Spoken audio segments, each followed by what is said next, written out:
It's the Last Stand Podcast. Are you feeling run down? Do you need a natural way to boost your immune system? The all-natural B1 patch from USA Natural may be just what you're looking for. Professional athletes use it, and you can too. Just peel and stick, and within 30 minutes feel the natural boost of energy, stamina, and endurance. Visit buyb1.com and enter the code BC3 for a discount on every order. Wear what the pros wear, the all-natural B1 patch. And here's your host, Brian Custer.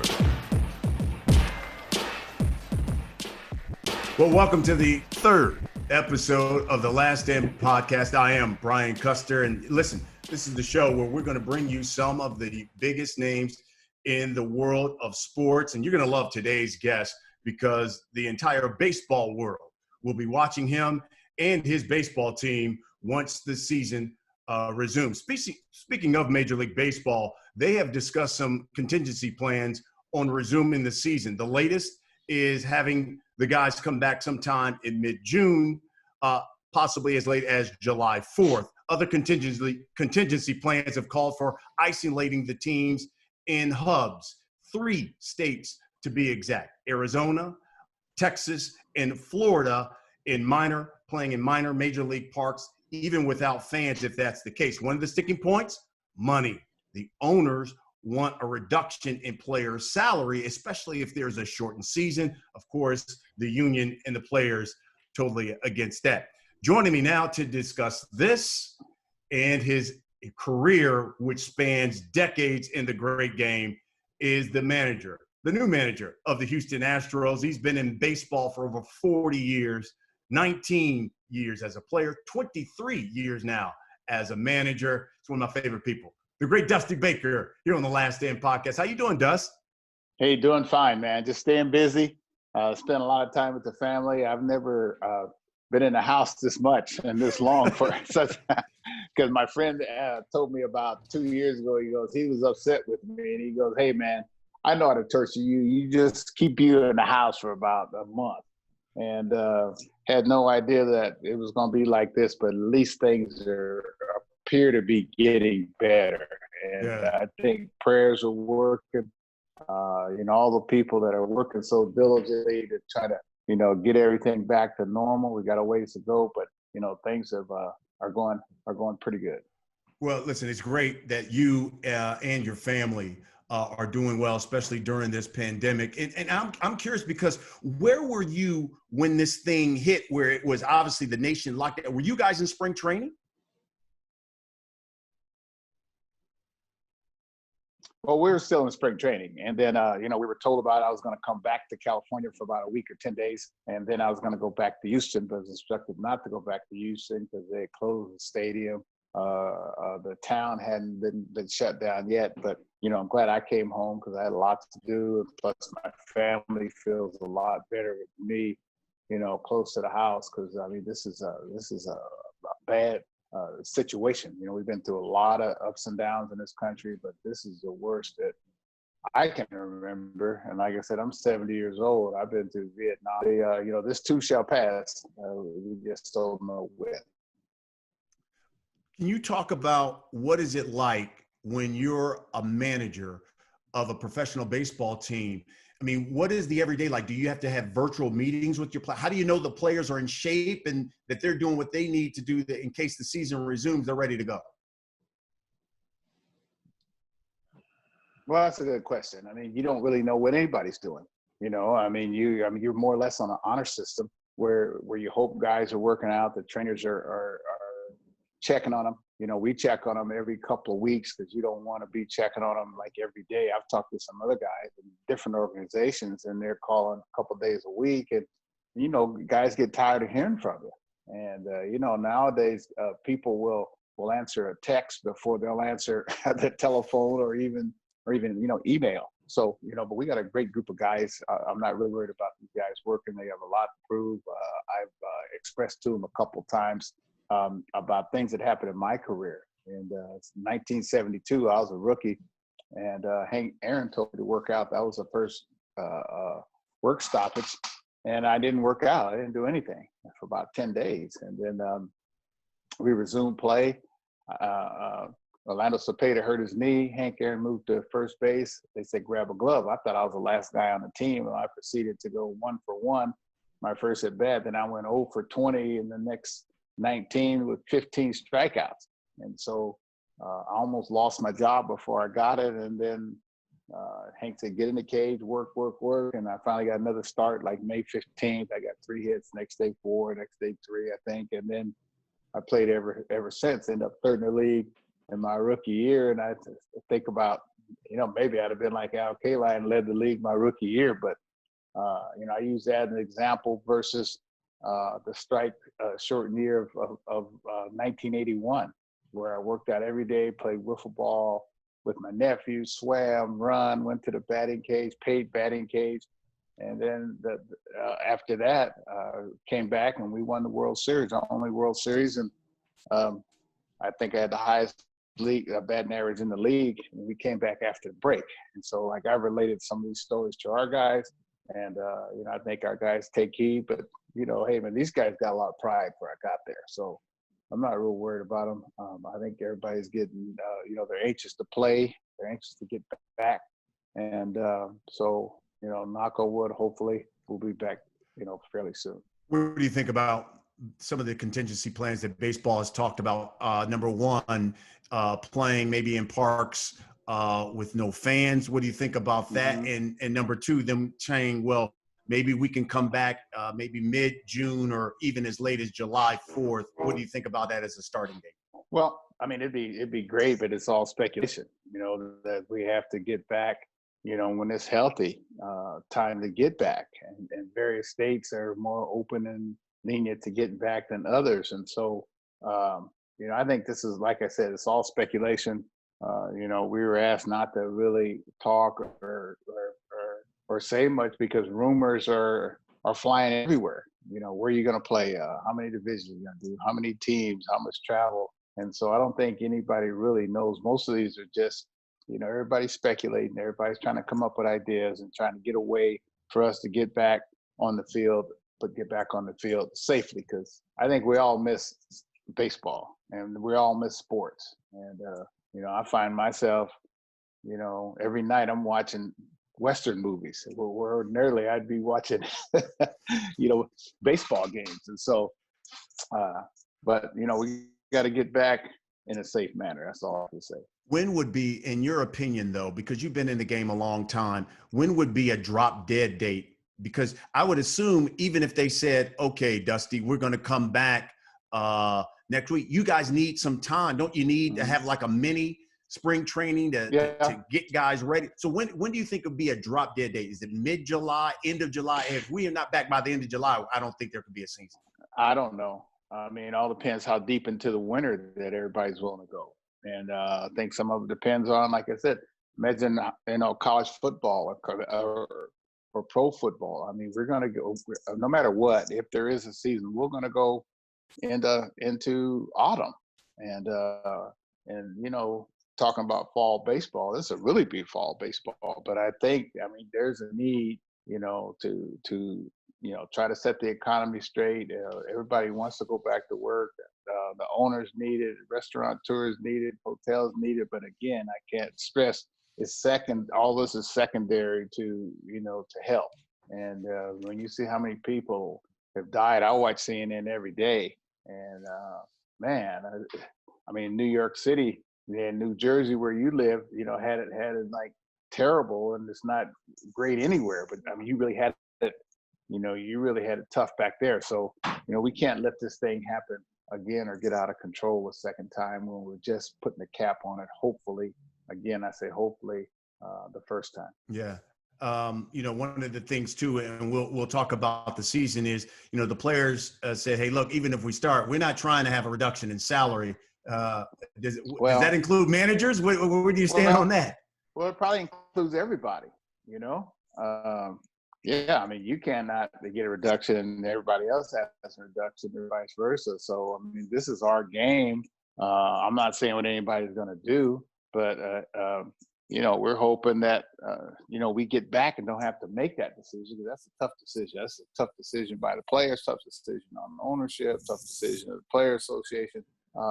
again, I mean, a lot of this is out of our control. And, you know, I'm saying prayers every night that, you know, like we come up with a miracle or some kind of, you know, antibodies and drugs, you know, that's going to change the world in a short period of time. But in the meantime, we have to do what they've asked to do, the social distancing.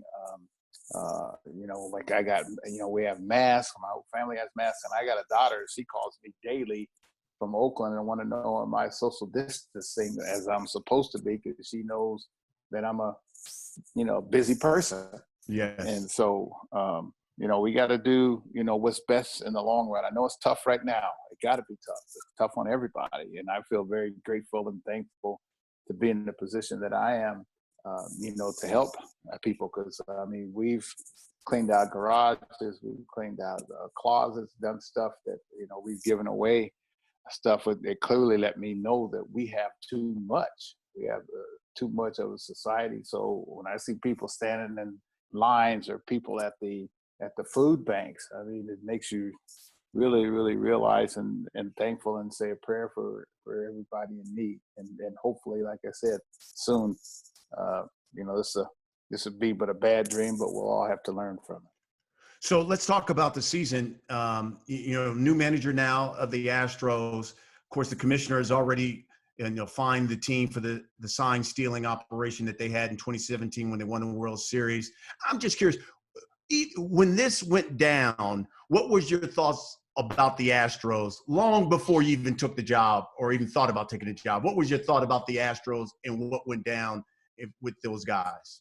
Well, you know, I mean, my first thought was, you know, everybody's capable of a mistake. I mean, I've made mistakes. Everybody's made mistakes, and we talk about forgiveness. But I mean, I wasn't even there yet, and we're talking about forgiveness, but nobody wants to really, you know, forgive. I know you're not going to forget, but you know, you got to forgive, you know, because we all make mistakes. Some mistakes are better than others, but they're still mistakes, and they're not right. And they've, you know, all the players and organization have said that they're apologetic and sorry for their actions, and after that, you know, there's not a whole bunch more that you can say or do except you got to live it. And you have to, you know, you got to go through it. I mean, it was tough in spring training, you know, to watch some of this. I mean, these are good-hearted guys, and you know, half the team wasn't even there. That was there when the whole situation went on. But everybody has to eat it, because anybody affiliated, you know, with the organization is going to have to go through it, you know, for now. And so hopefully, you know, this too shall pass. I mean, we've been through some tough times in baseball, some ugly times, you know, and I was part of a whole bunch of ugly times. But, you know, we get through it. You know, we help each other, and we hope that everybody learns from it. So let me take you back to February 13th, because just like everybody else was watching, I think the world was watching when I remember you were up on the dais with the owner and all the players had to do the apology thing. And, you know, I know Jose Altuve took a lot of heat because, you know, even the Houston Chronicle said that they felt like he seemed unapologetic. The owner was sitting right next to you, Jim Crane, who made the comment, quote, "This didn't impact the game. We had a good team. We won the World Series, and we'll leave it at that," end quote. At any point, because I know you, Dust, were you sitting there at any point saying, what in the hell did I just get myself into? Well, yeah, kind of. And, you know, the main thing is, you know, the Lord has always put me in these tough situations. So this one's tough. I mean, no, all my life, it's been tough a whole bunch of times. But, you know, I think that's why maybe that I was chosen for this, you know, this situation. And it came, I know it's tough, you know, but it came at a good time for me also, and my family, and a good time for, you know, me to get back on the field, because any longer than this, you know, I wouldn't even been invited to the dance to be back on the field. And so, you know, I hate what happened. You know, I hate what happened to AJ, because I really like AJ, and you know, he was genuinely apologetic, and the organization was, you know, for the actions that were here. People are always going to talk. Who's to know if somebody was sincere or dissincere, whatever the word is, or not.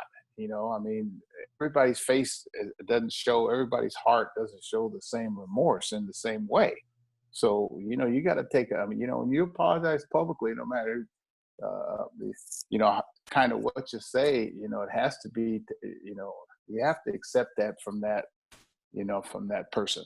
And so the main thing is that it's gone now. It's in the past. You can't bring it back. You can't keep talking about it. You got to say your apologies and talk to the Lord and say you'll never do it again. And then boom. Yeah.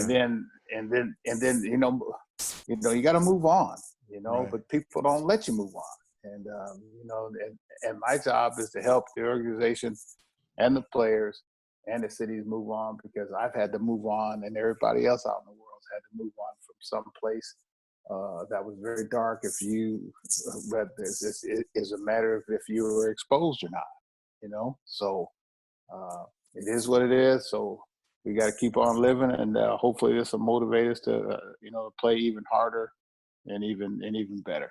So, obviously you talked about spring training is when the pandemic hit and you guys had to break camp, and you witnessed some of the brushback, obviously some of the boos when you were in camp. So I was reading. Brian, but Brian, there weren't any brushbacks. Guys are getting hit in the foot. Guys are getting hit. Okay. And I honestly, there wasn't no brushback that I saw. Do you anticipate listen. I come from the brushback era, so absolutely, yes. I know what a brushback. That's what I was going to say. Okay. You came to the era where they really threw at you, and thank you. There was you can call it brushback if you want to. Right. So there was a story that's in the USA Today that said that they anticipated that the Astros would probably be beamed more than any in baseball everybody this season. Well, everybody what do you said think? That. Well, yeah. I think the gamblers are like, I saw the odds and this and that. Everything has a gamble type angle to it. And something, when I first came in the league, and it hadn't changed that much, basically, that it's just that people don't admit that they're throwing at somebody when they're throwing at them. Now, when I first came in the league, they didn't hit the guys that you could get out. They hit guys that were going to do some damage to them. You know what I mean? Because the other guys were out guys. It's like, why am I going to waste a batter at first base if I can get this guy out? And so I didn't see not anything that insinuated that. I'm telling you, guys are getting hit in the back with curveballs, getting hit in angles with sinkers. And every time somebody got the ball was close, or every time somebody got hit, Brian, everybody construed that it was on purpose. And that's going to be the hard part going through the year, is that the umpires, and it's a tough job to determine intent. You know what I mean? Because, see, when you're throwing a projectile 90 plus to 100 miles an hour, you cannot always throw that ball where you want to throw it, okay? Because if you did, nobody'd ever hit anything. And so sometimes balls get away. Sometimes, you see a guy looking at a guy like he has a bullseye on his chest, which I've seen that a couple times. A guy was looking right at me, because to hit you, they have to look at you. You know what I mean? If not, they're looking outside, and then one might get away. So I don't anticipate, a whole bunch happening this year out of what was going to happen normally anyway. All right, so let's talk about the season, because, look, Yankee fans in New York feel like now that they got Garrett Cole, that was what they needed to be the team to beat. I know the Nationals, another one of your former teams, they got to get – but, they lost Rendon. They lost a number of pieces. Right. So the Dodgers feel like Mookie Betts coming from Boston, that now this is finally their year where they can pull it out. He's a good one too. Yeah, in your opinion, who is the team? Nationals, obviously they're defending champs, but them aside, who is the team to beat? Well, got to be the Nationals, because they're the team to beat, and we came in second. So then right now, you'd have to, they'd be the team to beat since they're the incumbent. But I feel like it's us. And really, even without Garrett Cole. Well, yeah, it's going to be tough to replace Garrett Cole, but you still got to play the game. You know what I mean? And I always count on somebody, a surprise guy coming through that you weren't counting on. Because when the Astros got Garrett Cole, he wasn't the Garrett Cole when he left. You know, you got to give Brent Strom and the organization credit for helping Garrett Cole and also being around Verlander to helping Garrett Cole turn into Garrett Cole. So hopefully there's another one that, waiting that we're not counting on. I do that every spring. I count on a couple of kids. Hopefully they got the curveball together, their slider, or got their control together, that a surprise somebody that you don't, that you're not counting on.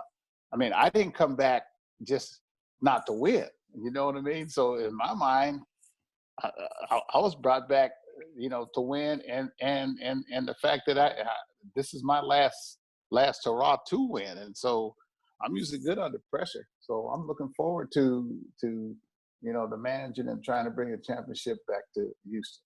What does this say about the state of Major League Baseball when you look across the landscape and you have two black managers, yourself and Dave Roberts there in Los Angeles? And, quite frankly, they were trying to, after that loss to the Nationals, they were saying whether or not they were going to get rid of him, but just two black managers in the great game. Yeah.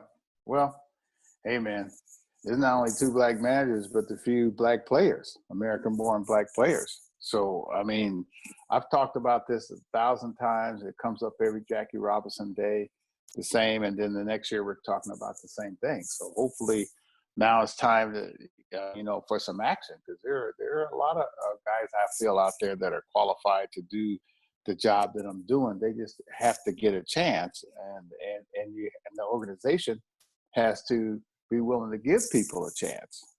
But that's what's getting tougher and tougher are the opportunities. And, you don't want anybody to give you anything. You just want them to give you an opportunity. So hopefully, this whole pandemic and us talking about it, hopefully it'll bring about a change. It's not going to happen this year, but perhaps next year or the year after.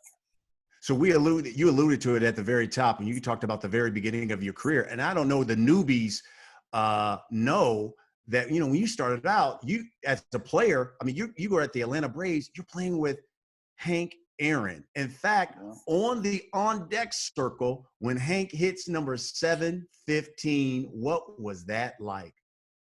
Well, I mean, that was, I don't know, I was like a 22, 23-year-old kid. And I didn't really realize the significance of that. Well, I did, but I was more living it with Hank.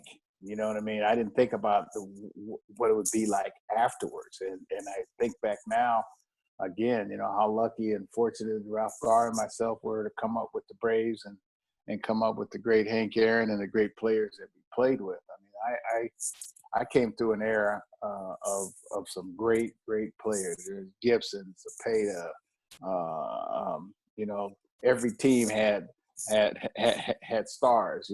Billy Williams, Pete Rose, Johnny Bench. I mean, man, I'm talking about the Big Red Machine and the Dodgers and Oakland A's, and there were some guys that came to play, and they came to play every day. And that was a time when there were more minorities in the game, and there were less teams when I first came in. So the competition was very, very high. Guys are playing for pride of being not only on your team, but pride of being in your league. And that was, I wouldn't trade that era for anything, because those guys, they took care of me, and they taught me a lot to help make me the person I am managing today. But it was also an era, Dust, which, it blows my mind. This man is on the verge of breaking the record in Major League Baseball, and he's witnessing death threats. Well, just for breaking Babe Ruth's record and tried to hide it from you guys. Well, that was a tough time. I mean, that was in the 70s. You had a bunch of civil unrest. You had, freedom marches. You had, hate groups, hate crimes. That was a tough time. And we were in the South. And when I was drafted by the Braves, I prayed the night before that I get drafted by anybody but the Braves, because I didn't want to go to the South. Yeah. And so I woke up the next day and said, Lord, I don't think you heard me. But that ended up being the best thing that, ever happened to me. Was going to the South for 8 years and going through the Marines in the South while I was with the Braves and Hank Aaron. And, I thought about all the great people that we hung around, I was allowed to hang around because I was with Hank, Ralph Garr, and myself. But I'm not trying to be overly dramatic because he was breaking that record and the number of threats he got, even though you knew it was a joyous occasion. Were you scared that if he breaks it, like, will something happen to him if he does hit this home run? Yeah, because I was scared because that was shortly after we had a rash of assassinations, and then he got some death threats that he was going to get assassinated. But I think we were more afraid than he was. Ralph Garr and myself, we were looking around. I mean, to see if there's potential trouble. But Hank Aaron focused his, all his concentration into his game and into breaking that record. I mean, his whole focus was to pass Babe Ruth. And I saw him in spring training. I saw him in spring training, I think either that year or the year before. I think he had 13 hits and 12 home runs. He was working on hitting home runs. And every hit was a home run. And I'm like, hey, Hank, all you do is hit home runs. This is spring training. In spring training, he says, boy, that's what I'm working on. And he was. So he could do anything he wanted to do. That's fantastic. So you start your career there in Atlanta, and then all of a sudden you go to Los Angeles. And you're a California kid, so you're basically coming back home, so to speak. You win a World Series there. You're the NLCS MVP. So what was it like playing with Tommy Lasorda? You had Ron Say, Davey Lopes, Steve Sachs, Socia behind the mound. You even had Fernando Valenzuela. What was that like playing for that Dodgers team? Well, it was great, actually, because on the Braves the year before, Tom Lasorda had told me, he said, you belong on the Dodgers. And I thought I belonged on the Dodgers anyway, because I grew up a Dodger fan. I licensed Tommy Davis. That's why I wore number 12. So it was kind of like a dream come true for me, because I had been born about 50 miles southeast of L.A. and Riverside, and spent most of my elementary, junior high, and 1 year of high school there. So it was a dream come true to me. It just didn't start out well for me, because I hit 4 home runs my first year after a major trade, and the people are saying I was a terrible trade and worst trade of all time. And so, I hurt my knee right before I got there playing basketball, and then they operated on me after the season. I hit 30 home runs with my other partners on my team, and then from then on, we started winning, and it was, it was great. I mean, it was great to play for Tom Lasorda. I played with Walt Austin his last year and with Tommy in '77, my first year there, and because Tommy was our third base coach, so he was full of exuberance. One of the most positive thinking men that I've ever known. And the one thing that I really remember is that if he believed in you, he wasn't afraid to stick his neck out for you. And that's how it was back in the day. And, they would let the manager choose, a portion of his team. And if you believed in that player, then he better play well, or else it was going to be your neck. And that would be a lot easier than going sometimes on other people's recommendation when you probably got your own recommendations. And that's what I remember about Tommy, because my second year there, after I failed miserably, he told the world that I was his left fielder. And I never played left field. And so, that's what, catapulted my career back into sync. And even when you were in LA, you were there when Fernando was big, and I don't even know if folk even know Fernando mania. Man, Fernando, and obviously we have the Last Dance. Fernando. Yeah. Ooh, What was that like? What was that like? That Fernando mania. Well, it was all over the country. I mean, everywhere we played, especially back east in Chicago. I mean, every Latin American, South American, Central American in that town would come to the games when Fernando pitched. And he was a 19, 20-year-old kid that had the savvy of a veteran. I mean, he was a good athlete. He could hit. He could field his position. He could bunt. He could do everything but run. And yeah, he was a little hefty. Well, he couldn't run. But I saw him in the dugout one day. You know that little hacky sack thing that those kids do? Yes. Man, he kept that thing going for about 15 minutes. I was like, wow. God dang, man. So you got good footwork. Man, he got good everything. And I was like, he had off the elbow, off the knee, off the hip. And I'm like, Fernando, how do you do that? So that just shows you what kind of athlete Fernando was. And I understand now he's a heck of a golfer, which don't surprise me, because he could do about anything. But that was some fun times. Like we were depending on a very young kid. He was a kid at the time. People would ask me, and is Fernando really 19 or 20? I said, yeah, he's a kid. He did kid things, like tap you on the shoulder and you look around. He thought that was hilarious, So I was like, yeah, he is a kid, So, but I enjoyed my time, with Fernando. So obviously that's just a microcosm of your playing careers, and then you get into to managing.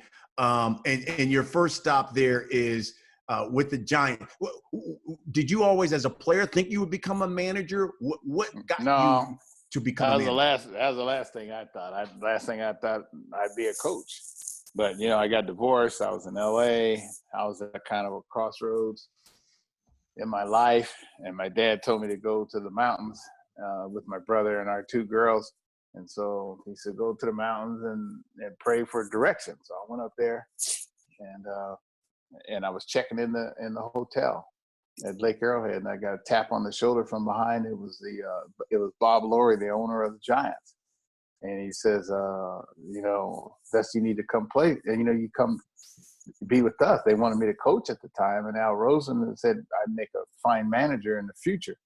But I had to get the player out of me first and coach for a few years. And I went back to the room, called my dad. I said, Dad, I came up here to make up my mind, and something tapped me on the shoulder. He said, son, that's a sign. If you don't want to see it, then you shouldn't have went up there in the first place. And so that's what made up my mind to start coaching. And that was probably one of the best decisions that, I made in a long, long time, because I coached longer than I was playing, and you're right. That's a long time. So you go there, and you're obviously with the Giants, and man, you had some great Giant teams. You have the great Barry Bonds there. You have Jeff Kent. I mean, you can just go on. Well, I was a batting coach first. No, I was a batting coach first, and let me tell you, I had some dudes that could hit. I'm talking Kevin Mitchell, Will Clark, Matt Williams, Robbie Thompson. I had Willie McGee, Royce Clayton. That was my first team. Kurt Manwaring, Darren Lewis, who I named my son after. And I'm telling you, that was, boy, I had some team to start off with. And, we won 103 games that first year. And then things, got worse because of the strike. And then, traded a bunch of players, and it got better. And then we ended up going to the World Series. And at that time, I thought that I had, been here long enough, because sometimes you can overstay your welcome. Yeah. So, you've known Barry Bonds a long time. I mean, you've known him since he was a baby. I mean, obviously you played with his father, knew his father. At any time, Dusty, we're all from Riverside. We're all from Riverside, Right. Did you ever pull him aside and just say, Barry, if you were nicer to the media, things would probably go a lot easier for you? Because do you believe, when it boils down to it, if Barry Bonds was, let's say, like yourself, despite all of the steroid stuff with him, that he'd probably be in the Hall of Fame? I don't know. I mean, hey man, there's some guys in there that haven't done what Barry did. There's some guys in there that aren't necessarily angels either. I mean, Barry Bonds was the greatest of his era. And I don't know. I ain't never tell him be nice to the media, because he probably wouldn't listen anyway. And it was soft. he was that stubborn, huh? No, not really. We're all that stubborn. You know Yeah. what I mean? He ain't the only one. He wasn't the first one. I heard some of the same stuff about me when I first came up. You know, I mean, you kind of learn the hard way. But you know, Barry's. I've talked to Barry, you know, quite a few times since, and you know, life has a way of, you know, humbling us all. Yeah, and can you give me just a little touch? Is it one of those things where he's looked back and said, well, maybe I should have been a little nicer, or maybe I should have done some things differently? Man, I can't tell you all that. That's what this podcast is all about, man. Straight talk. That's good. That is straight talk. But you know something, you got to ask Barry that one. Okay, I'll see if I can get Barry on this show. Okay, well, that would be tremendous. I'm serious. Yeah, I mean, I'm serious. I mean, and, you know, he's very approachable now. He's a lot more approachable now than he was before. And like I said, we all grow up on things, and you know, we've all made mistakes. So I'll see what I can do. All right, that'd be great. You move on to Chicago, and then you get Sammy Sosa. And what was that like? Chicago, Sammy Sosa. By the way, have you seen it? He got the Michael Jackson look going on, man. You see how crazy Sammy Sosa? No, I mean, I've seen the pictures. You know, I mean, you know, I try not to judge. You know, why a guy does whatever. It was different because I mean, Chicago started out great, and then it turned kind of you know, against me at the end, because it was tough going to the ballpark the last year and a half or so. But you had a lot of injuries, man. You had a lot of injuries. Well, it didn't matter. You know, it didn't matter. And you know, I got some of the same hate mail in Chicago that Hank Aaron got when I was with the Braves. And really. And so, like, it prepared me because of what Hank had been through. You know, sometimes you go through things in your life, you don't know why you're going through them. But then I was like, man, this is the same thing. And so, you know, it actually made me stronger.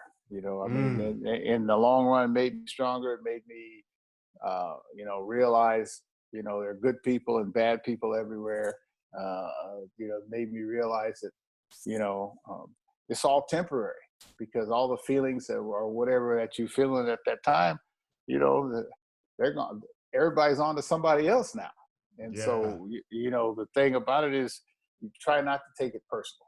You know what I mean? Because if you take it personal, it cuts like a knife. So, you know, you got to let it roll off. But like I said, I was very fortunate to have gone through, you know, with Hank Aaron in order to learn some of these lessons before I got there. I had a couple players, you know, that were kind of minority players that were devastated by the booze and devastated by, you know, the adverse talk, you know, on the radio and you know, like I said, I really enjoyed my time in Chicago the first couple of years, but then when we started losing, it got very rough at the end there. So at the end, I remember it was the 2004 final game against Atlanta. You know, Sosa, remember, he leaves the game early, and then after the game, he goes to the media and tells the Chicago Sun-Times, "Hey, Dusty Baker said I could leave early. Quote, I'm tired of being blamed by Dusty Baker for all the failures of this club." End quote. Right. That had to rub you wrong. Yeah, it rubbed me wrong, but I know it wasn't the truth. You know, so it's like, hey, man, you know, every man got to live with their own truth, regardless of how you see it in your version of the truth. And see, that didn't rub me wrong for very long, because you know, it wasn't the truth. And you know, but like I said, everybody has their own version of the truth, and I had mine. And how about the Bart game? You had the Bartman game. You were coaching the Cubs there when that Bartman game. And I'm just curious, do you believe that Cubs team you had it not been for the Bartman game, that if they could have won that game, that they could have won it all, and you would have been the guy to break the maybe that team? Maybe, but I try not to think about the Bartman. Like I wanted to win it the next year and have Bartman sit next to me, because in the ticker tape parade, because you know, here's a guy going to the games by himself to enjoy the game, and then now he's the scorn of Cubs Nation. You know, so Imagine how he must feel. But we had opportunities to win that game. I mean, that was the one that they remember. But we had a couple of plays we could have turned. We had a couple of batters to the plate that could have got some. So you can look back a whole bunch of times. It just wasn't our time. I wish it was, because man, that was, oh boy, that was one of my dreams come true. Especially go from one World Series team with the Giants, and then the first year taking over what team had never been there before. That'd have been the very next year. So, hey. That's where the ball bounces. You can't look back. I know when I do shows with you and different people on the podcast, I mean, that's what you talk about, the past. But, yeah. Hey, until I haven't thought about that, Bartman, and I don't know how long. You know what I mean? Unless I see a Cubs fan in the airports, you know what I mean? And they're everywhere, though. Yes, they are now. Now that they won it, absolutely. Oh, yeah, but that's okay. I mean, they got a good following. Now, you leave Chicago, and then you come to Cincinnati. And listen, that's your team. I like Dusty Baker. That's what I love, Dusty Baker. Because this is my show, can we tell all of America that I am the one responsible for Dusty Baker coming to the Cincinnati Reds? Because if you speak it into existence, it will happen. And people don't know that. That's what he told me. He told me that. 2006, we're in Africa on a bus. Yep. And Dusty Baker had left the Cubs, and we're sitting in the back of this bus going to tour the slave castles in Africa. And I said, Dusty, you need to be with my team, the Cincinnati Reds. They got some young talent, but they need a winner. And what they did need I somebody say? to guide that. What I tell you? I don't want it. I hate the Cincinnati Reds. I can't stand it. And he used colorful language. And all of a sudden, I get a phone call from Dusty Baker saying, I'm just going to tell you, I'm about to take the Cincinnati Reds job. You my boy. That's why I'm telling you. But you better not report it, or I better not see it nowhere.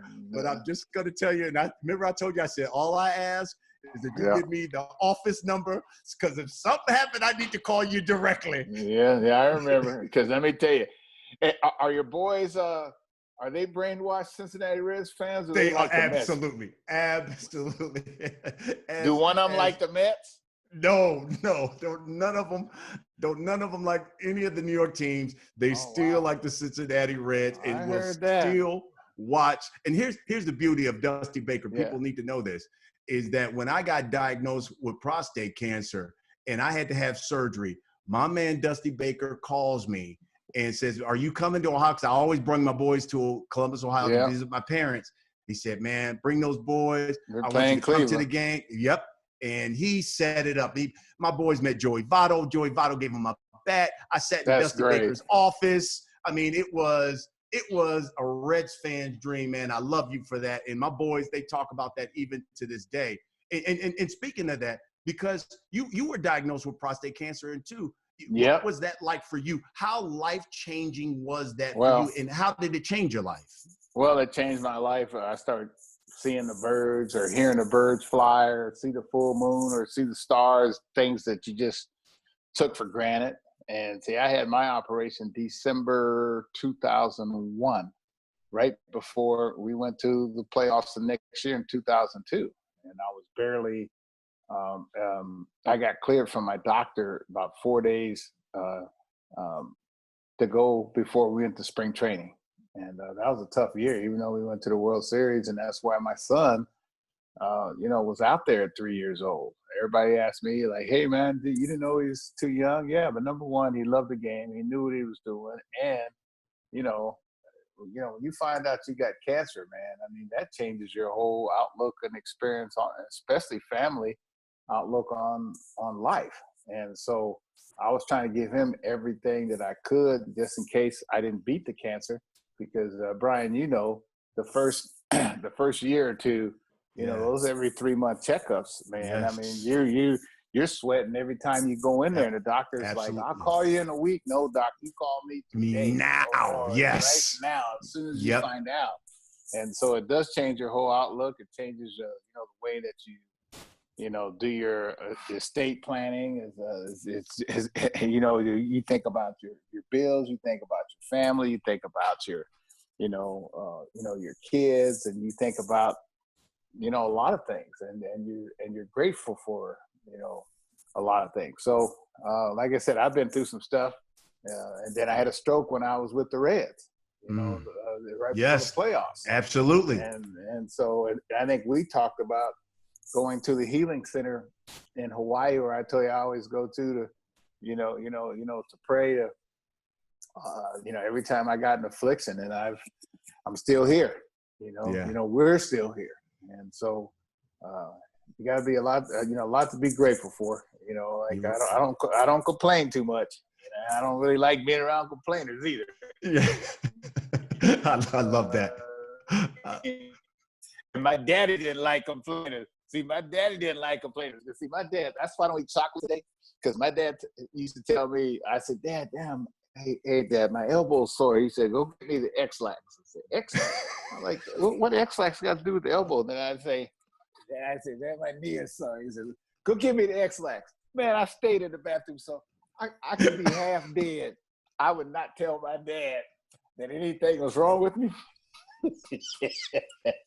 And to this day, everybody offered me chocolate. Unless that chocolate got a whole bunch of nuts in it, I cannot eat no chocolate. X-Lax.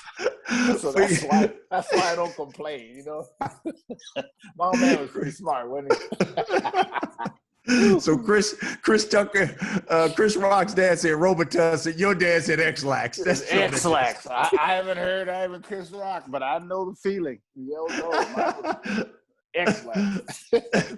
Now, one of the great things is I've had the opportunity to stay at the Great Baker Estate, and you got your own wine. This cat has his own wine and vineyard there. When did the idea, when did you become a wine connoisseur? I don't know if I call myself a wine connoisseur, but I'm a grape grower. I had an extra 2 acres that I didn't know what to do with, so I was going to build a pond. And I was with the Mondavi on their advisory board, going to dinner with some of their top people from Canandaigua and Southern Wine and Spirits and various companies. And I was going to build a pond, and I was going to, my insurance man told me I'd flood my neighbor because it's on a slope. And so that's when I went to Mr. Mondavi and asked him, can somebody help me, pick out my rootstock and get my wires and my posts and irrigation system together. One thing led to another. The guy that I met that helped me from UC Davis, he became my wine maker and partner. And so since then, Hank Aaron and Mr. Thomas Moorhead, Hank Aaron's good buddy and my buddy, have also joined our company, and we're going to come out with we're working on it now, a Hank Aaron, Cabernet. So nice. Yeah. So I grow Syrah grapes here at my place. It's not that big, but it's a lot of work. I mean, if you're going to do it right, I mean, I'm really envious of the people that can really know what they're doing, and because there's a lot of work. You got to pinch them, you got to shade them, you have to trim them, you got to know when they're right. And I'm still learning. I mean, every day I'm still learning, but it's nice to be out there. It's nice to be out there during this break. You know what I mean? Because it gives me something to do, gives me something to clear my head and to try to come up with new thoughts on how I'm gonna win this thing this year. Well, I tell you what, it's some good wine too. Baker family wine. I mean, that let me tell you, I'm not a big red wine drinker, but you poured me some and I was like, yo, and gave me a bottle and and my wife drank it all. I said, God dang, he gave it to me. And well, that's what happened. That's how we started. At first we were like giving them away to all my homeboys here, Roland Office and Jerry Royster and all the guys here from Sacramento, Lloyd Mosby. I mean, you name it, with Jerry Manuel, we'd get together at different events and stuff. And I'd bring my wine and they said, man, that's pretty good. I said, really? Because they were called shiners, at that time, because we weren't licensed. I mean, you could make wine. You just can't label it or nothing. So one thing led to another, and then we were in San Francisco, and then we decided to come to Sacramento. So I moved all my operation, here to Sacramento, and this is where where's my home and where I'm gonna stay. Wow. All right. So we're going to wrap this thing up here. Usually All right. we do people who listen to the podcast, they send in questions. We got a number of them. So I'm going to shoot you two of them. They come from Twitter. This one from Ramblin' Ralph. He says, what is the greatest team you played on, the greatest team you've managed, and if they played each other with their ace pitchers going against each other, who would win? Boy, that's a pretty good question. That's a good question, isn't it? That's a great question. Probably the best team was probably 77 Dodgers. And best team I've managed, boy, that's real tough. Boy, it was 93, 2002 was good. Yeah, probably, yeah. Somewhere between 93 and 2002. And who would match up? We'd match up probably Don Sutton versus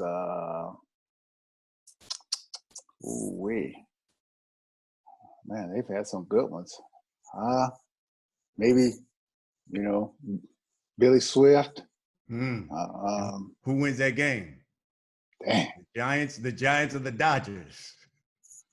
Ooh-wee. Well, whatever team I was on, okay. I love it. What an answer. I love it.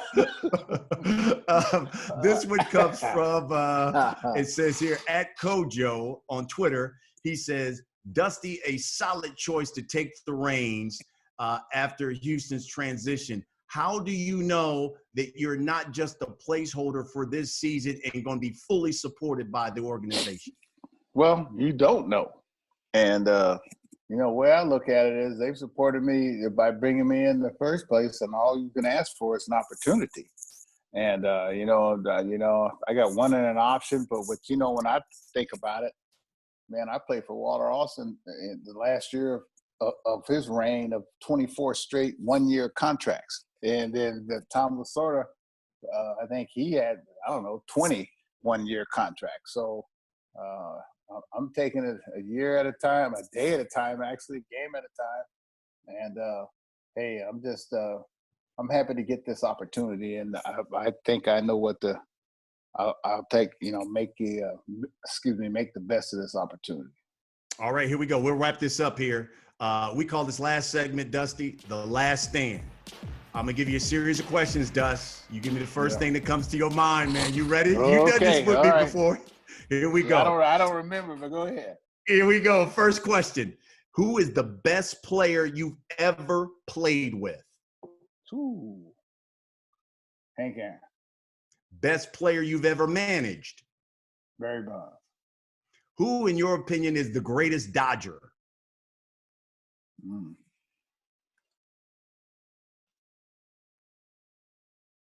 Boy. Sandy Koufax and Jackie Robinson. Okay. What hurt more, losing that Game 7 in the World Series to the Angels or losing that Bartman game?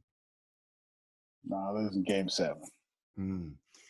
Who's more deserving of the Hall of Fame nod? Is it Barry Bonds or Roger Clemens? Barry Bonds. Take yourself out of the equation. In your opinion, best manager in baseball right now? Boy.